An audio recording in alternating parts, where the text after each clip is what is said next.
Bhagavad Gita Ch.1, Yoga of Grief and Attachment, verses 2-11. Sanjaya said, after studying the deployment of the soldiers of the Pandavas, King Duryodhana, the son of Dhritarashtra, was approached at that time by his holy teacher Bhishma. The king addressed him, "Look upon the armies of the sons of Pandu, holy teacher, great spirit. They have been arranged by the son of Drupada, your own best student.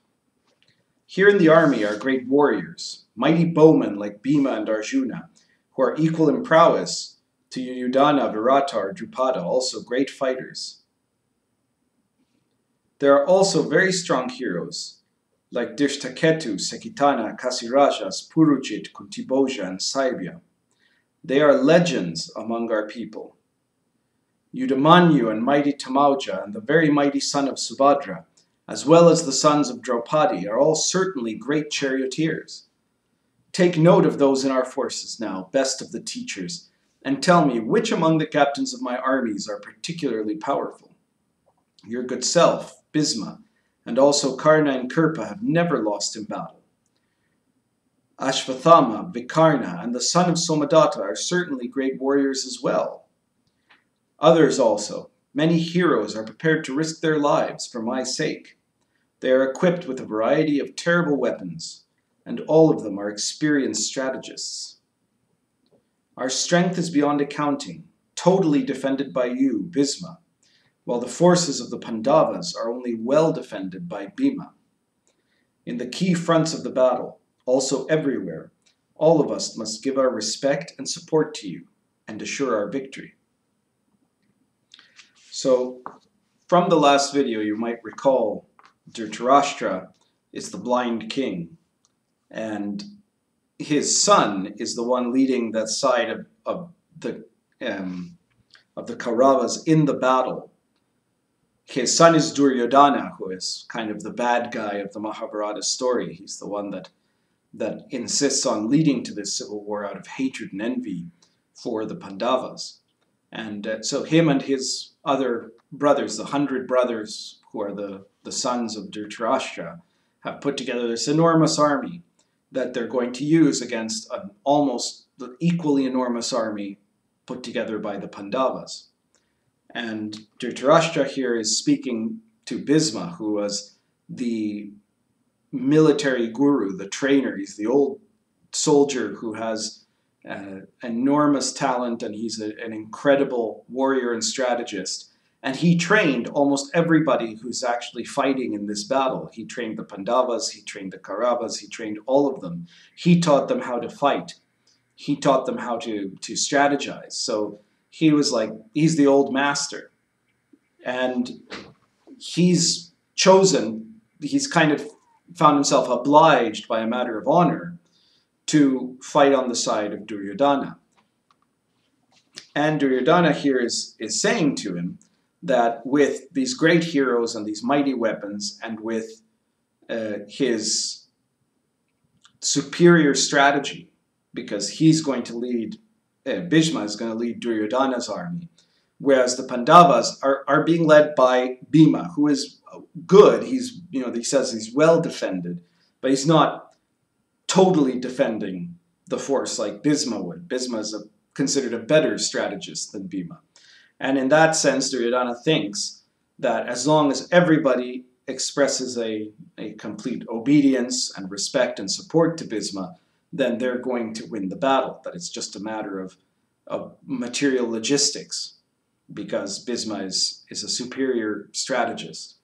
Now, what he doesn't take into account in this is that first, Bhisma is a very divided person at this moment, because he doesn't actually want to participate in this battle. He doesn't want to fight for this prince who is generally seen as a wicked and spoiled prince.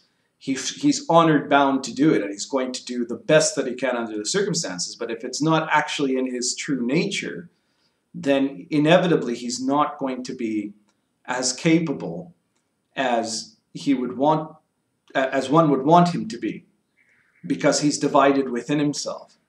And on the other hand, the commander of the Pandavas, Bhima, is complete in himself. He's total because he's fighting for the cause that is natural to him.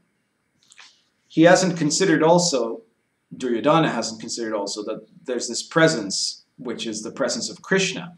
And as much as Bhima is the material guru, Bhisma is the material guru of the various princes. He is the one that taught them the lessons of war. Krishna is the spiritual guru. And Duryodhana can't see this because Duryodhana is as blind as his father is when it comes to spiritual reality. Dhritarashtra is literally blind, but Duryodhana is blind to anything that is truth beyond his nose, as it were, anything outside of the material. He's a materialist. And so he can't think in those terms. He thinks in terms of, well, what are our numbers? What are our forces?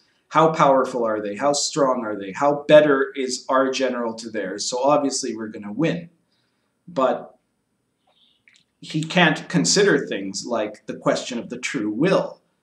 That if you are acting within what is your will, if you're within this flow of your nature, of what is natural to you, then you're going to be in a very different position in terms of your capacity than if you're going against the flow, if you're divided in yourself, if you're not at one in yourself or at one with reality. And Duryodhana has created a little reality bubble. He's set out to create his own reality, and he thinks that if he's determined to win this war, then he's going to. But he's going against the nature of reality as represented here by Krishna. Krishna isn't even in the battle as a fighter. He's in the battle as a charioteer. In fact, he's promised that he's not going to use a weapon in this battle. And so because of that, Duryodhana thinks, well, that's it. There's no damage that Krishna can do to us. But in fact, just Krishna's presence is something that changes the whole environment. The field of his consciousness transforms the battlefield into one where it's the natural against the unnatural. The unnatural can never resist nature for very long. That which is unnatural ultimately will fall apart. And it always takes more and more effort for the unnatural to try to resist until finally it can't hold on anymore and it shatters and the deluge of what is natural. So the Pandavas have a spiritual strength that no amount of troops and none of Bhisma's brilliance and nothing else is going to match. The Kauravas are defeated right at the beginning in a way because they're incapable of seeing past what is material. They only count the numbers.